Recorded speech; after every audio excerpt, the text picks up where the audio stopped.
Hello friends, I am Mr. Ravindra Bhalerao and I welcome you to my channel, that is English for Learners. Dear students, in today's video we shall discuss on 10th standards first term exam paper. तर विद्यार्थी मित्रांनो, आजचा video इयत्ता 10वीच्या विद्यार्थ्यांसाठी अतिशय important ठरणार आहे, कारण या व्हिडिओमध्ये आपण चर्चा करीत आहोत इयत्ता 10वीच्या फर्स्ट टर्म इंग्लिशच्या एक्झाम पेपरवरती. तो कशा प्रकारे असणार आहे, त्याचे आन्सर्स कसे लिहायचे आहेत, या सर्व गोष्टी या व्हिडिओमधून शिकणार आहोत. हा व्हिडिओ आपण दोन पार्ट्समध्ये डिवाइड केलेला आहे. फर्स्ट पार्टमध्ये आपण डिस्कस करणार आहोत language study, poetry, seen passage आणि अनसीन पॅसेज, आणि सेकंड पार्ट जो असणार आहे त्याच्यामध्ये रायटिंग स्किल आणि ट्रान्सलेशन. चला तर आपण फर्स्ट पार्ट सुरुवात करूया, पण हा व्हिडिओ स्टार्ट टू एंडपर्यंत बघायला विसरू नका. Let's go. राईट. सो सांगितल्याप्रमाणे फर्स्ट क्वेश्चन जो लँग्वेज स्टडीवरती आहे, जो 10 मार्क्ससाठी विचारला जातो, आणि क्वेश्चन नंबर 1A आहे, डू एज डायरेक्टेड. सांगितल्याप्रमाणे सोडवा. Number 1, fill in the missing letters to the complete word. तुम्हाला इथे 4 शब्द दिले आहेत, त्याच्यामध्ये एक अक्षर मिसिंग आहे, ज्याप्रमाणे SO-TH PR- तर तुम्ही बघू शकता. तुम्ही आता अंदाज करा कोणतं लेटर आपण फिल करून भरू शकतो. सेकंड ॲक्टिव्हिटी जी आहे, put the words in alphabetical order, म्हणजे खालील शब्द अल्फाबेटिकल ऑर्डरमध्ये लिहा. 2 ग्रुपमध्ये वर्ड्स दिलेले असतात. फर्स्ट ग्रुपमध्ये 4 वर्ड्स, सेकंड ग्रुपमध्ये 4 वर्ड्स.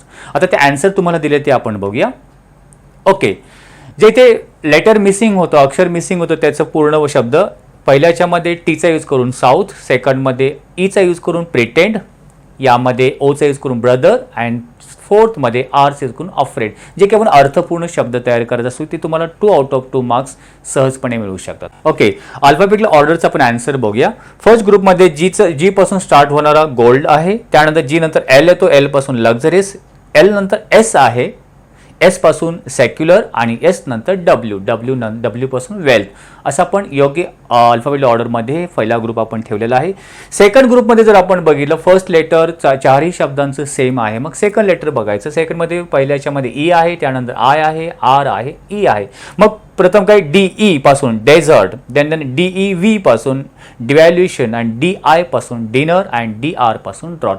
या प्रकारे अल्फाबेटिकल ऑर्डरमध्ये देखील तुम्हाला सहजपणे 2 आउट ऑफ 2 मार्क्स मिळू शकतात. ठीक आहे. नेक्स्ट थर्ड ॲक्टिव्हिटी जी आहे, पंक्च्युएट दी फॉलोइंग सेंटेन्स, आणि फोर्थमध्ये आहे make 4 words from the given word. तुम्हाला एक शब्द दिला असतो, त्याच्यापासून 4 नवीन शब्द तयार करायचे याच्यामधलेच अक्षरांचा यूज करून. आपण आन्सर बघूया. ॲज यू नो दॅट पंक्च्युएशनमध्ये विरामचिन्हांचा यूज करू. त्याच्यामध्ये आपण वाक्याची सुरुवात कॅपिटल लेटरने करू, जी आपण इथे केलेली आहे. शीतल आस्क मी, शीतलनी मला म्हटलं, कॉमा दिला, आणि बोललेलं वाक्य, शीतल बोललेले वाक्य आहे. शीतलनी काय म्हटलेलं आहे, डू यू लाईक सिंगिंग, ते आपण इन्व्हर्टेड कॉमामध्ये ठेवलं, double inverted comma. D capital काढलेला आहे, डू यू लाईक सिंगिंग प्रश्नार्थक वाक्य म्हणून प्रश्नचिन्ह दिलं, आणि इन्व्हर्टेड कॉमा म्हणजे अवतरणचिन्ह पूर्ण. इथे पंक्च्युएशन कंप्लीट झालं. सेकंड सेंटेन्समध्ये he bought apples, bananas and orange. या वाक्यामध्ये कुठेही कुणी बोललेलं नाही, म्हणून ते आपण सिंपल ठेवू शकतो. पण हे वाक्य जर बघितलं तर सिंपल वाक्य, मग शेवटी फुल स्टॉप देणार, वाक्याची सुरुवात कॅपिटलने करणार. पण यामध्ये आपण बघू शकतो काही शब्द जॉईन केलेले आहेत, ज्याप्रमाणे he bought apples, bananas and orange. मग ॲपल आणि बनाना ही जे वाक्य शब्द जोडले ते आपण कॉमा देऊन जोडू शकतो. ॲपल्स, बनानास अँड ऑरेंजेस, आणि फुल स्टॉप. ठीक आहे.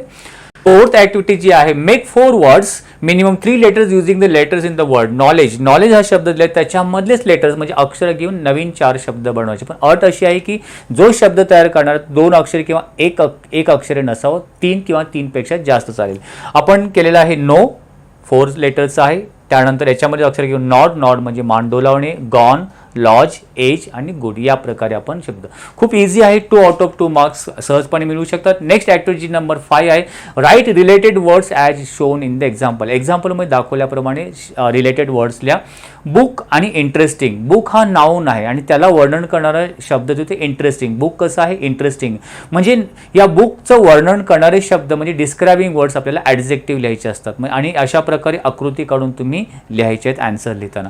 इथे आपण आन्सर दिलं आहे, बुक इंटरेस्टिंग आहे, फनी बुक आहे, हिस्टॉरिकल आहे, इन्स्पिरेशनल आहे, कॅप्टिवेटिंग आहे. म्हणजे हे शब्द तुम्ही लिहू शकता त्याला डिस्क्राईब करणार, किंवा ब्ल्यू बुक, रेड बुक असेही लिहू शकता. ठीक आहे. Next activity, complete a word chain of noun. म्हणजे तुम्हाला शब्द दिलेला आहे, नाऊन दिलेला आहेत, आणि त्याच्या शेवटच्या अक्षराने नाऊनच बनवायचे आहेत. मग नाऊन, वर्ब, ॲडजेक्टिव्ह हे तुम्हाला परफेक्ट पार्ट्स ऑफ स्पीच ही यायला पाहिजे. आता इथे बघ सूप आहे, मग पी पासून काय होईल. त्यानंतर असं आपण इथे आन्सर बघूया. पी पासून पी, जे की वाटाणे आपण म्हणू शकतो. परत ए पासून ॲपल, ई पासून एलिफंट, टी पासून टर्टल किंवा टायगर, असे आपण शब्द नाऊन. इथे वर्ब यायला नको, लक्षात घ्या. नेक्स्ट ॲक्टिव्हिटी जी आहे, question number 1, B do as directed. हे जे याच्यामध्ये number 1 make a meaningful sentence using going to. इथे तुम्हाला फ्रेज दिली असेल ती फ्रेज स्वतःच्या वाक्यामध्ये यूज करायची. आणि त्याच्यामध्ये सेकंड बी आहे, त्याला तो नसेल तर add a clause to the following sentence to expand meaningfully. I know that म्हणजे तुम्हाला वाक्य दिलं आहे ते एक्सपांड करायचं, वाढवायचे सबऑर्डिनेट क्लॉजचा यूज करून. आन्सर आपण बघूया. गोइंग टूचा यूज करून आपण आन्सर तयार केला. I am going to attend concert tonight. आज मी कॉन्सर्ट म्हणजे प्रोग्राम, आज रात्री मी प्रोग्राम अटेंड करायला जाणार आहे. Going to. ठीक आहे, या प्रकारे. Next activity number B, add a clause to the following sentence to expand it meaningfully. म्हणजे तुम्हाला एक वाक्य दिलं जातं आणि ते वाक्य आपल्याला एक्सपांड करायचं म्हणजे वाढवायचं असतं. कशा प्रकारे? क्लॉज ॲड करून. क्लॉज म्हणजे त्याला एक उपवाक्य जोडून. आता ते कशा प्रकारे? I know, actually I know पर्यंत दिलं, दॅट दिलं जात नाहीये. आपण बघूया. आता एक वाक्य जी क्लॉज जोडले जातात त्याच्यात काही ठराविक शब्द, दॅट असतो, हो असतो, विच असतो, हे शब्द यूज करून वाक्य एक्सपांड करायचं असतं. मग हे क्लॉज काय आहे याच्यावरती मी सेपरेट व्हिडिओ बनवले, तुम्ही ते बघू शकता. इथे आपण डायरेक्ट आन्सर बघूया. I know that she is coming to visit us this weekend. या वीकेंडला ती येणार आहे ते मला माहिती आहे. सो या प्रकारे म्हणजे दॅट इम्पॉर्टंट आहे. ठीक आहे. नेक्स्ट ॲक्टिव्हिटी आहे add a prefix or suffix to make new words. तुम्हाला 2 शब्द दिलेले असतात, त्याच्यामध्ये प्रिफिक्स किंवा सफिक्सचा यूज करून नवीन शब्द तयार करा. प्रिफिक्स म्हणजे शब्दाच्या अगोदर काही अक्षर जोडून शब्द नवीन बनवला जातो आणि सफिक्समध्ये शब्दाच्या पुढे. इथे दिलेलं आहे विजिबल आणि पॉसिबल. जर तुम्हाला हे येत नसेल तर तुम्हाला ते शब्द परत दिले जातात आणि त्या दोन्हीपैकी एका शब्दाचा स्वतःच्या वाक्यामध्ये यूज करायला सांगितलं जातो. आपण इथे आन्सर बघूया. आन्सरमध्ये बघू शकता प्रिफिक्सचा विजिबलचा इनविजिबल म्हणजे आय एनचा यूज करून इथे आपण प्रिफिक्सचा यूज केला. इनविजिबल न्यू वर्ड तयार झाला. विजिबल म्हणजे दृश्य दिसणारं, इनविजिबल म्हणजे अदृश्य. पॉसिबलचं पॉसिबिलिटी केलेलं आहे म्हणजे सफिक्स जोडलेलं, पण इम्पॉसिबल ही लिहू शकतो. आणि या शब्दांचा यूज करून वाक्य आपण बनवलं. Stars are visible in the sky. आकाशामध्ये स्टार्स विजिबल आहेत म्हणजे दिसू शकतात. आणि पॉसिबलचा यूज करून it's possible for me to achieve more than 90% marks. Okay, या प्रकारे आपण इथे लँग्वेज स्टडी कंप्लीट होते. आपण next question. Now let's see the question number 2 that is on textual passage. तुमच्या बुकमधून पॅसेज दिला जातो. इथे read the passage and carry out the activities. Passage बघूया. Setting goals has 2 valuable lesson. हा तुमचा बी स्मार्ट हा तुम्हाला एक लेसन आहे. त्या लेसनमधून पॅसेज दिला. तर मी पॅसेज पूर्ण रीड करत नाही, आपण डायरेक्ट याच्या ॲक्टिव्हिटीज बघूया. A1 जी activity, fill in the blanks by choosing appropriate words from the bracket. तुम्हाला 4 सेंटेन्स दिले आहेत आणि त्याच्यामध्ये काही शब्द इनकम्प्लीट आहेत म्हणजे रिकामी आहेत. आणि तुम्हाला शब्द देखील दिलेले आहेत बघा इथे ब्रॅकेटमध्ये. चॅलेंजिंग, हेम्स, मेथडॉलॉजी आणि इल्युमिनेट. बऱ्याच वेळा विद्यार्थी काय करतात, आहे तसे कुठलाही शब्द घेऊन वाक्य पूर्ण करायचा प्रयत्न करतात. नाही, तर तुम्हाला जो पॅसेज दिला त्या पॅसेजमध्ये दिलेलं वाक्य म्हणजे जे वाक्य दिलं ते कुठे आहे ते बघा. उदाहरण बघा, goals dash dash the path. तर गोल डॅश डॅश दी पाथ कुठे आहे ते इथे बघू शकता. Goals the path, illuminate the path, illuminate the path. Illuminate शब्द, मग ब्रॅकेटमध्ये इल्युमिनेट शब्द आला म्हणजे इथे आपण इल्युमिनेट शब्द लिहू शकतो. कळतंय ना? म्हणजे अंदाजे लिहू नका, तर पॅसेजमध्ये शोधा. सेकंडमध्ये काय, goals put one at the dash dash of life. बघा, put on one at the helms of life. Helm शब्द इथे आहे आणि इथे पण हेम्स आहे म्हणजे इथे कुठला शब्द आपल्याला भरायचा आहे, हेम्स. आणि फोर्थ जे सेंटेन्स आहे, smart goals are dash dash of thinking. आता रिकाम एक राहिलेला शब्द आहे स्मार्ट गोल्स. स्मार्ट गोल्स आपण बघू शकतो. Smart goals are methodology of thinking. आता मेथडॉलॉजी शब्द आहे का? आहे, म्हणजे हा शब्द इथे भरू शकतो. या प्रकारे तुम्ही हे फिल इन द ब्लँक्स करून 2 आउट ऑफ 2 मार्क्स इथे सहजपणे मिळवू शकतो. आता आपण याच पॅसेजवरती A2 ॲक्टिव्हिटी काय बघूया. Why is it necessary to get goal. प्रश्न दिला आहे की why is it necessary to set goal, म्हणजे आपल्या आयुष्यामध्ये गोल सेट करणं हे का गरजेचं आहे. आता मनाने उत्तर लिहू नका, ते पॅसेजमध्ये शोधून आन्सर लिहायचं आहे. काय आन्सर आहे तुम्हाला दाखवणारच आहे. आणि A3 जो प्रश्न आहे आपण त्याच्यानंतर बघूया. Setting goals is necessary because they provide sense of direction and purpose in life. Okay, goals act as a guiding force, helping individuals make decisions, stay focused and achieve meaningful outcomes. Without goals, one might drift animals aimlessly and miss out opportunity for personal and professional growth. या प्रकारे आपण answer इथे लिहू शकतो. A3 activity जे find the antonyms of the following words. Antonyms म्हणजे opposite words. दिलेल्या शब्दांना अपोजिट वर्ड्स लिहा. अपोजिट वर्ड्स आपण सक्सेसला फेल्युअर, पास्टला फ्युचर, डिफिकल्ट, इझी अँड बिगिनिंगचा एंड. सो A3 ॲक्टिव्हिटी तुमच्या शब्दार्थाच्या रिलेटेड असते. आता A4 ॲक्टिव्हिटी याच्यामध्ये बघू जे की ग्रामरच्या रिलेटेड असते. 1 मध्ये आहे spot the error and write the correct sentence. मग दिलेल्या वाक्यामध्ये एरर म्हणजे चूक काय आहे ती शोधा आणि ते वाक्य बरोबर करून लिहा. आता इथे बघा setting goals have 2 valuable asset. Setting हा एक एकवचनी शब्द आहे, तर एकवचनीच्या पुढे काय हॅज यायला पाहिजे, तर हॅव हा इथे काय एरर आहे. ठीक आहे. आणि सेकंडमध्ये they help to steer a course of life, choose the correct question tag. मग दिलेल्या वाक्याचं क्वेश्चन टॅग. क्वेश्चन टॅगमध्ये आपण हेल्पिंग वर्ब बघतो, इज असेल तर इजंट, आर असेल तर आरंट किंवा आरंटचा आर करतो. पण इथे हेल्पिंग वर्ब नाही तर डू, डज, डीड. तर काय आपण आन्सर तुम्ही तोपर्यंत अंदाज करा, आपण तुम्हाला इथे आन्सर दाखवतो. स्पॉट द एररमध्ये आपण आन्सर आहे इथे हॅवचं हॅज करणार, सेटिंग गोल्स हॅज करेक्ट करून सेंटेन्स आपण दिलेलं आहे. आणि याचं क्वेश्चन टॅग आहे डोंट दे, कारण हे प्रेझेंट टेन्समध्ये आहे. डू, डज, डीड पैकी डीड हा पास्ट टेन्समध्ये वापरतो, तिथे आपण डूचं डोंट करणार. डोंट दे हे ऑप्शन करेक्ट आहे. आता लास्ट जो ॲक्टिव्हिटी आहे पॅसेजवरती A5 ॲक्टिव्हिटी, ती म्हणजे explain in your on words the advantage of setting goals. तुम्ही स्वतःच्या शब्दामध्ये लिहा की गोल सेट करण्याचं काय ॲडव्हान्टेज आहेत, ॲडव्हान्टेज म्हणजे काय फायदे आहेत. एक शॉर्टमध्ये 3-4 ओळीमध्ये आन्सर लिहायचं आहे, जे की ते आपण एक्झाम्पल म्हणून दिलेलं आहे. Setting goals helps you know where you are going in life like a roadmap. It gives you purpose and guides your decisions towards what you want. Goals keep you motivated and determined when things get tough. They also help you to manage your time and resources better. In simple terms, having goals not only shows the way but also makes the journey more fulfilling. So या प्रकारे answer तुम्ही लिहू शकतो.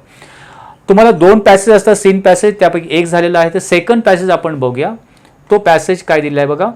Though confined to a wheelchair with no control over his body, save finger and with a computer to help him express his thoughts. Actually, this passage is taken from your second unit, that is an epitome of courage. An epitome of courage जो lesson आहे doctor Stephen Hawking यांच्या बायोग्राफीच्या वरती आधारित आहे. त्या लेसनमधून धड्यामधून हा passage घेतला. हा पॅसेज मी काही डिस्क्राईब करीत नाही, आपण डायरेक्ट त्याची क्वेश्चन्स बघूया. क्वेश्चन नंबर A1 जो आहे कंप्लीट द फॉलोइंग सेंटेन्स, जे की 2 मार्क्ससाठी आहे. वाक्य दिलं आहे doctor Hawking express his thought. Doctor हॉकिंगने आपले विचार त्याने एक्सप्रेस केले, व्यक्त केले. कशाच्या आधारे, तरी ते वाक्य बघायचं. दिलेलं वाक्य कसे express his thoughts, express his thought कशाच्या आधारे, कम्प्युटर टू हेल्प, कम्प्युटर त्याला मदत केली म्हणजे कम्प्युटरच्या आधारे. मग इथे आपला शब्द काय लिहावा लागणार आहे, computer. Express his thought with the help of computer. ठीक. Okay, next sentence. Doctor Hawking was suffering from. Doctor Hawking म्हणजे डॉक्टर स्टीफन हॉकिंगला आजार होता. कोणत्या आजाराने ते पीडित होते, हॉकिंग वॉज सफरिंग फ्रॉम. जे पुढच्या पॅरेग्राफमध्ये दिले Hawking ALS, dreadful disease, ALS असा शब्द म्हणजे ते ALS आपण लिहू शकतो. ही वॉज बिस्टोड विथ, त्यांना बिस्टोड म्हणजे बहाल करण्यात आले. ही वॉज बिस्टोड, त्यांना असंख्य, बिस्टोड हिम काय, numerous honorary doctorates and awards हे त्यांना देण्यात आले. हिज रायटिंग इज, त्यांची रायटिंग कशी होती, तर his writing is full of wit and humour, full of wit and humour. So या प्रकारे पॅसेजमध्ये व्यवस्थित ते शब्द बघून तुम्ही हे सेंटेन्सेस काय करायचे असतात, कंप्लीट करायचे असतात. याचे आपण आन्सर बघू शकतो इथे बघा. Right. Dr. Hawking expressed his thoughts using computer due to the being confined to a wheelchair. Using computer लिहिलं तरी तुम्हाला चालेल. नेक्स्ट आपण दिलेलं आहे ALS जे ड्रेडफुल डिसीज ची ते पीडित होते. अँड नेक्स्ट आहे he was blessed with numerous honorary and doctorate awards. And next one full of wit and humour, his handwriting was. So या प्रकारे आपण इथे लिहू शकतो. ओके, याच पॅसेजवरची जी नेक्स्ट ॲक्टिव्हिटी आहे BA2 म्हणजे B2, complete the web chart. मग तुम्हाला वेब डायग्राम दिलेली आहे. Qualities of doctor Hawking. Doctor हॉकिंगची क्वालिटीज, किती क्वालिटीज लिहायचे आहेत, 1 2 3 4 क्वालिटीज कमीत कमी लिहायला पाहिजे. पण तुम्ही सुद्धा अशी डायग्राम काढायची असते. इथे आपण आन्सर बघू शकतो कोणकोणते आपण या डायग्राममध्ये लिहू शकतो. हंबल, ते खूप विनम्र होती.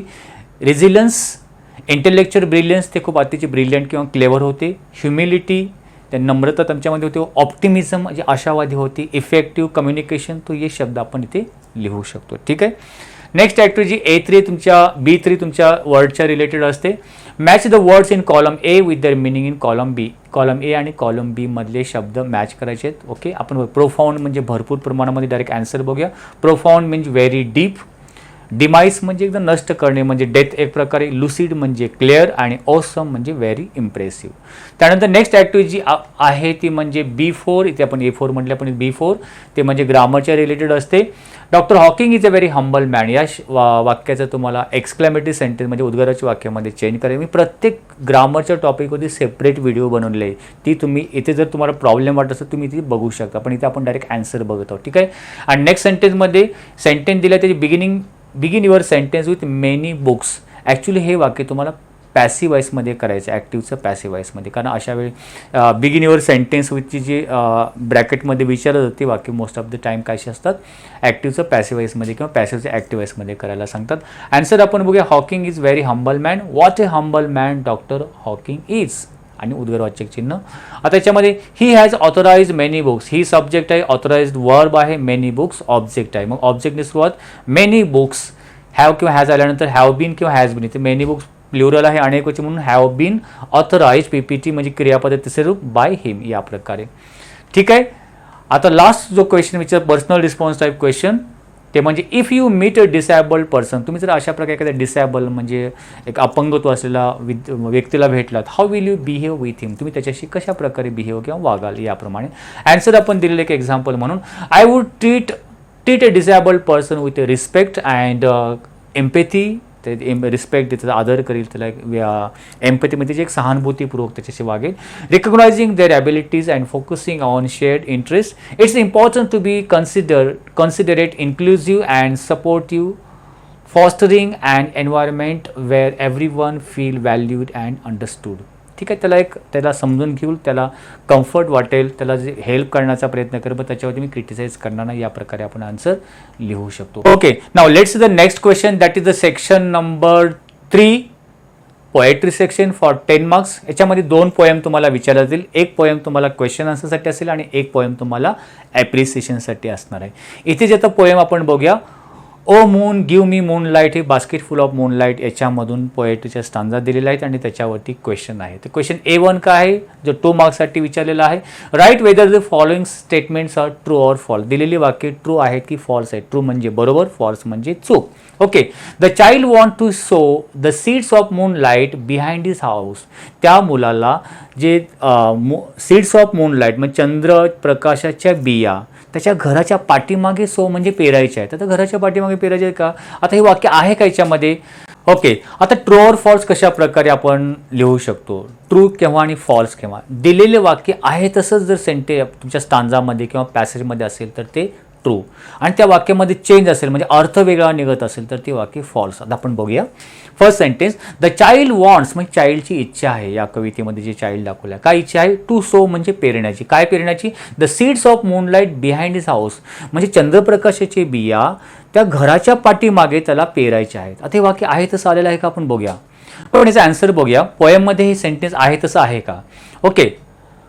From city to my village on the sides of the path I want to sow many म्हणजे साइड्स ऑफ द पाथ म्हणजे रस्त्याच्या कडेला त्याला त्या बिया पेरायच्या आहेत. आणि ते काय म्हणलं बिहाइंड हिज हाऊस म्हणजे हे वाक्य पूर्णपणे अर्थ वेगळा दाखवतो म्हणजे हे वाक्य काय असणार आहे फॉल्स असणार आहे. या प्रकारे तुम्ही लिहू शकता. सेकंड आपण बघूया. The whole village goes to the city daily to work. पूर्ण गाव दररोज कामासाठी शहराकडे जातात. The whole village goes to the city daily to work म्हणजे आहे तसं वाक्य म्हणजे हे वाक्य काय आहे ट्रू आहे. Okay. Third Wien father returns home the child is asleep. जेव्हा फादर घरी येतात परत येतात तेव्हा मुलगा झोपलेला असतो. हे आपल्याला कविता तुम्हाला माहितीच आहे तर हे सुद्धा वाक्य ट्रूच आहे. And the route from the city to village full of light. शहरापासून ते खेडेगावापर्यंत जो रस्ता दाखवला त्याला भरपूर उजेड आहे नाही तर हे वाक्य फॉल्स आहे. आन्सर तुम्हाला दिलं first false, true true false. Next त्याच्यावरती A2 complete the diagram. The child wishes to sow the seeds of moonlight because. त्या चाइल्डला सीड्स ऑफ मूनलाईट काय करायचे आहेत पेरायचे आहेत कारण. मग तुम्हाला 2 रिझन द्यायचे आहेत. तुम्ही या प्रकारे डायग्राम काढून 2 रिझन किंवा 2 कारणं देऊ शकतात. इथे आपण तुम्हाला दाखवले बघा 2 रिझन तुम्ही या प्रकारे रिमेनिंग पोएमचं स्टांजा इथे दिलेला आहे. आन्सर तुम्ही बघा. The child wishes to sow the seeds of moonlight diagram काढून तुम्ही याच्यामध्ये आन्सर लिहा. Number 1 the child really want to enlighten the road for the village to his village villages and his father, त्या गावच्या लोकांसाठी आणि वडिलांसाठी त्या रोड त्याला काय करायचं आहे, प्रकाशित करायचा आहे, हे कारण देऊ शकतो. आणि second, the child's imagination goes everywhere, तो खूप कल्पना करतो and he gets to moonlight as his solution, आणि त्याला वाटतं मून लाईटची त्याचं सोल्युशन आहे, ते उपाय देऊ शकतो चंद्रप्रकाशाच्या बिया, with which he can light the roads by sowing moon both the sides of the road, म्हणजे चंद्रप्रकाशाच्या बिया रोडच्या साईडला पेरून त्याची जी इच्छा आहे ती पूर्ण होऊ शकणार आहे, म्हणजे त्याची इच्छा विशेष कंप्लीट होऊ शकणार. तो या प्रकारे आपण 2 पॉईंट्स इथे लिहू शकतो. नेक्स्ट जो A3 असतो तो तुमच्या रायमिंग वर्ड्स असेल किंवा फिगर्स ऑफ स्पीचवरती असतो. इथे दिला आहे name the figure of speech from the line O moon give me moonlight. याचा जो हे जे वाक्य आहे त्याच्यामध्ये कोणतं फिगर ऑफ स्पीच दिलेलं आहे, तर या वाक्यामध्ये अलिट्रेशन आहे. अलिट्रेशन हा फिगर ऑफ स्पीच म्हणजे हे उत्तर आहे. का अलिट्रेशन करायचं, मूनचा एम आणि मूनलाईटचा एम आणि मीचा एम हा एकापेक्षा जास्त वेळा तो अक्षर रिपीट झाला म्हणून ते अलिट्रेशन आहे. सो या प्रकारे 5 मार्क्स तुम्हाला सहजपणे मिळू शकतात. नेक्स्ट जो क्वेश्चन आहे बी, क्वेश्चन नंबर 3 मध्ये बी, तो म्हणजे तुम्हाला एक पोएम दिली जाते, ज्या प्रकारे इथे दिलेला आहे द ट्विन्स ही पोएम दिलेला आहे आणि त्या पोएमचं तुम्हाला ॲप्रिसिएशन लिहा. आता याच्यामध्ये 1 मार्क तुम्हाला सहज मिळू शकतो. Name of the poem is given and name of the poet, कवीचं नाव एंडिंगला दिलेलं असतं. तुम्हाला 5 पॉईंट दिले असतात ते या प्रकारे. आपण याचा आन्सर डायरेक्ट बघूया. आपण ॲप्रिसिएशन द ट्विन्स पोएम, तुम्ही टायटल लिहायचं आहे. टायटल पॉईंट तुम्हाला दिले असेल, title, poet, rhyme scheme, figure of speech आणि थीम, हे पॉईंट तुम्हाला दिलेले असतात. ठीक आहे. टायटल जे कवितेमध्ये दिलं ते आहे तसं लिहू शकतो. The title of the poem is the twins. Poet's name, the poem is written by Henry Sambrook, किंवा फक्त हेनरी सॅमब्रुक एवढं लिहिलं तरी चालेल. राईम स्कीम याच्यामध्ये दिलेलं आहे ABABCDCD, हे राईम स्कीम या पोएममध्ये गेलेलं आहे. फिगर्स ऑफ स्पीच, आता फिगर ऑफ स्पीच अलिट्रेशन तुम्ही पाठांतरच करून द्या. जवळजवळ जेवढ्या पोएम्स तुम्हाला आहे त्याच्यामध्ये अलिट्रेशन हे कॉमन आहे. मग या पोएममध्ये अलिट्रेशन आणि हायपरबोल पून हे फिगर ऑफ स्पीच आलेलं आहे. ठीक आहे. थीम आणि सेंट्रल आयडिया किंवा मेन कोणत्या विषयावरती ही कविता आधारित आहे. This is a humorous poem. The poet and his brother are twins, so their life became humorous and troublesome. In various ways, they face many problems and the problems are so exaggerated, म्हणजे अतिशयोक्तीने ते problem दाखवलेत by the poet to make humorous, but we trusted it for the brief time. So अशा प्रकारे तुम्ही या ॲप्रिसिएशनमध्ये सुद्धा 5 out of 5 marks तुम्ही मिळवू शकता. फक्त तुम्हाला जी प्रिपरेशन किंवा तयारी करायची आहे ती म्हणजे तुमची सेंट्रल आयडिया तुम्हाला पाठांतर करायचे आहे. सो अशा प्रकारे पोएममध्ये सुद्धा इथे मार्क्स मिळू शकतात. आता शेवटचं सेक्शन आहे, section number 4, non textual passage, म्हणजे तुमचा अनसीन पॅसेज असतो. इथे एक अनसीन पॅसेज दिलेला आहे बघा. अनसीन पॅसेज बघूया. Man has always felt a need to express himself. माणसाला नेहमी असं फील केलं की त्याला स्वतःच्या भावना व्यक्त कराव्याशा वाटल्या. इन एन्शियंट टाईम, पूर्वीच्या काळामध्ये, बिफोर पेपर वॉज इन्व्हेंटेड, म्हणजे आज पेपर जे आहे त्याचा शोध लागण्यापूर्वी आज आपण पेपरवरती लिहून आपण आपल्या भावना किंवा आपले विचार व्यक्त करतो. आता हे कशा प्रकारे पूर्वीच्या काळामधला माणूस आणि आत्तामध्ये त्याच्यामध्ये कसा डिफरंट चेंजेस होत गेला याच्या रिलेटेड हा पॅसेज आहे. मी तर इथे पॅसेज रीड करून टाईम वेस्ट करीत नाही, पण तुम्हाला डायरेक्ट ॲक्टिव्हिटीज काय आहे, क्वेश्चन काय, त्याचा आन्सर पॅसेजमध्ये कशा प्रकारे शोधत ते तुम्हाला शॉर्टमध्ये दाखवेल.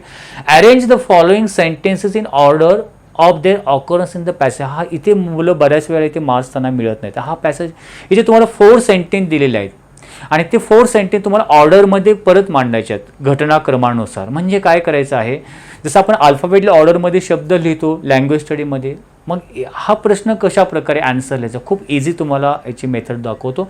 जे 4 सेंटेन्स दिलेले असतात ना ते सेंटेन्स पॅसेजमधलेच असतात. फर्स्ट ॲक्टिव्हिटी तुम्ही काय करायची, हे 4ही सेंटेन्स पॅसेजमध्ये कुठे ते अंडरलाईन करा. जसं की ते man began to use leaves of the palms and the lotus to write. आता हे वाक्य कुठे आहे, he began using leaves and lotus to write आहे, अंडरलाईन करायचं. Second, the E book brought about great changes in field in printing. E book brought प्रिंटिंगमध्ये, e book brought केलं underline. ठीक आहे. थर्ड काय आहे, the art of printing was invented, books were available. Art of printing, okay, इथे आहे the art of printing was invented. आणि man use to inscribe his thoughts on stone walls. First sentence, man use to inscribe. आता इथे खालीवरील sentence आहेत, आपण इथे 4ही वाक्य ते अंडरलाईन केले. आता आपण बघूया जे फर्स्ट इथे जे इथून सुरुवात झालं मॅन यूज टू, याला हे नंबर 1, म्हणजे हे जे पहिलं वाक्य आपण याच्यामध्ये पॅसेजमध्ये अंडरलाईन केलं ते नंबर 1 आन्सर असेल. त्याच्यानंतरचं वाक्य जे आहे की इथून जे सुरुवात झालं, ओके, ही बिगॅन टू, आता मॅन यूज टू हे वाक्य इथे याच्यामध्ये कुठे 4th नंबरला आहे, पण आन्सरमध्ये ते काय येईल 1st नंबरला, कारण पॅसेजमध्ये जे घटनाक्रममध्ये ते पहिल्यांदा आहे. सो अशा प्रकारे हे नंबर 1, त्याच्यानंतर नंबर 2, त्याच्यानंतर नंबर 3 अँड नंबर 4, अशा प्रकारे तुम्ही आन्सर लिहायचा. याचा आन्सर तुम्ही बघू शकता. Man use to inscribe. Okay, ते आपण फक्त क्रमाने लिहायचे आहेत. सो खूप सोपी आयडिया आहे. 2 आउट ऑफ 2 मार्क्स सहजपणे ते मिळू शकतो. A2 काय तुम्हाला दिलेलं आहे, क्वेश्चन दिलेलं आहे, attempt complete the web, you can read the advantage of E book. त्याच्यामध्ये ई बुकचं वर्णन केलेलं आहे या पॅसेजमध्ये. ॲडव्हान्टेज म्हणजे फायदे. आता ई बुकचे काय फायदे आहेत, आता तुम्हाला सुरुवात करून दिलेली आहे, तुम्ही सुद्धा अशी डायग्राम करायची आहे. म्हणजे सुरुवात काय केली, the advantage of E, you can read dash dash. आता यू कॅन रीड तुम्हाला याच्यामध्ये आहे, कुठे पॅसेजमध्ये आहे, तो पॅसेज बघूया. Okay, you can read and e book on a computer or home. म्हणजे पॅसेजमध्ये जे तुम्हाला सुरुवात करून दिले ते वाक्य पॅसेजमध्ये शोधून त्याच्या पुढचं ते वाक्य कंप्लीट करायचं आहे. ठीक आहे, अशा प्रकारे तुम्ही आन्सर इथं लिहू शकता, जे की तुम्ही आन्सर इथे बघू शकता. You can read and e book, पॅसेजमध्ये अंडरलाईन केलं ते इथे लिहा. The CDs of the E book have a life of many years, पॅसेजमध्ये आहे ते इथे लिहू शकता. The same e books can be made available in different languages, पॅसेजमधून घेतलेलं आहे. म्हणजे ही जी सुरुवात केली, the E book is made available, e book is made available, याची सुरुवात करायची, डायग्राम काढायची आहे, डायग्राममध्येच हे उत्तर लिहायचं आहे. अवेलेबल इन डिफरंट लँग्वेजेस, आणि पुढे जे it needs neither, it's the E book needs neither paper nor ink. So या प्रकारे मी फक्त आन्सर पॉईंटमध्ये दिले 1 2 3 4 वाक्य दिलेत, पण तुम्ही डायग्राममध्ये ते वाक्य मांडायची आहेत. ही सुरुवात जी करून दिली खूप इझी आहे. ठीक आहे, त्यानंतर A3 ॲक्टिव्हिटी जी आहे तुमच्या शब्दार्थाच्या रिलेटेड, अँटोनिम्स ए आणि बी मधले याच्यासाठी विरुद्धार्थी शब्द लिहायचे आहेत. मॉडर्न म्हणजे आधुनिक, एन्शंट प्राचीनकालीन, डिफरंट वेगळा, सेम, इग्नोरन्स म्हणजे अज्ञानपणा, त्याच्यासाठी नॉलेज हुशार, अर्लियर म्हणजे खूप अगोदर, लॅटर म्हणजे नंतर, या प्रकारे. आता ग्रामरच्या रिलेटेड आहे. The E book is very wonderful invention, make exclamatory, उद्गाराचे वाक्य बनवायच्या अगोदर पण आपण पॅसेजमध्ये बघितलं. आणि सेकंडमध्ये तिची man use to inscribe his thoughts on stones or walls, use wood. आता वूडचा यूज कशा प्रकारे करायचा, यूज टू काढून आपण वूड लिहू शकतो. बघूया आन्सर बघूया. व्हॉट अ व्हेरी काढून टाका, व्हेरी लिहायचं नाही. What a wonderful invention, very wrong आहे ते, ई बुक इज त्याने एक्सक्लेमेटिव्ह मार्क्स. आणि यूज टूचा रिमूव्ह करा, त्याच्या ठिकाणी वूड, कारण वूड हे सहाय्यकारी क्रियापद आणि यूज टू देखील एक सहाय्यकारी क्रियापदासारखा वाक्यामध्ये यूज होतो, म्हणून आपण हा 2 शब्द काढू शकतो. याच्यावरती मी सेपरेट व्हिडिओ बनवले, ते तुम्ही बघू शकता. Last activity, do you think that printed books will lose their importance because of ebook. तुम्हाला असं वाटतं की ई बुक आल्यामुळे प्रिंटेड बुक्सचं जे महत्त्व आहे ते कमी होईल. आन्सर बघूया.